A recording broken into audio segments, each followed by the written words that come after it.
ভাইদের পছন্দ কি বোনেরা সেটা গড়ায় গণ্ডায় মনে রাখে, কিন্তু বোনেরা কি খাবে, বোনেদের ছোটোবেলা কি পছন্দ ওটা ভাইদের মনে থাকে না।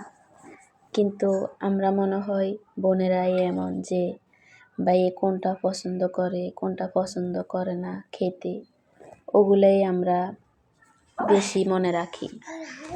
আসলে আজকে পিঠাটা যখন আমি বানাতে যাব, মানে সবসময় মনে পড়ে আমার ভাইয়ের এই পিঠাটা অনেক পছন্দ।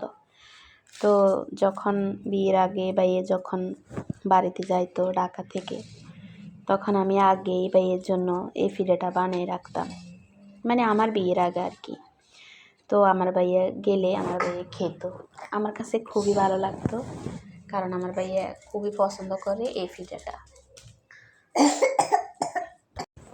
তো আজকে যখন পিঠাটা বানাতে যাচ্ছি, আমার ভাইয়ের কথা খুবই মনে পড়ছিল যে আমার ভাইয়া খুবই পছন্দ করে এই পিঠাটা।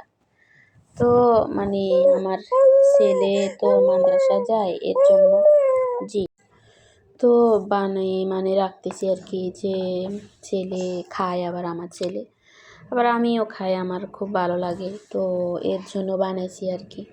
আসলে মেয়ের জন্য ভিডিওটা সুন্দর করে বানাতে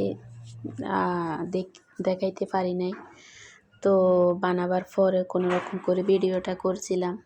আর এগুলো বানাতে বানাতে এদিকে আমার তরকারিটাও রান্না করছি, মানে তরকারি আর ভাত একসাথে বসাই দিয়েছিলাম। তো ভাত আর তরকারি হওয়ার পরে পিঠাটা বানানো শেষ, তো পিঠাটাও ভেজে নিয়েছিলাম। তো সবার কাছে পিঠাটা কেমন লাগে সবাই কমেন্ট করে জানাবেন, আর আপনাদের ভাইদের জন্য আপনাদের ভালোবাসা কেমন সেটাও জানাবেন। তো সবাই ভালো থাকবেন, সুস্থ থাকবেন, সবাই।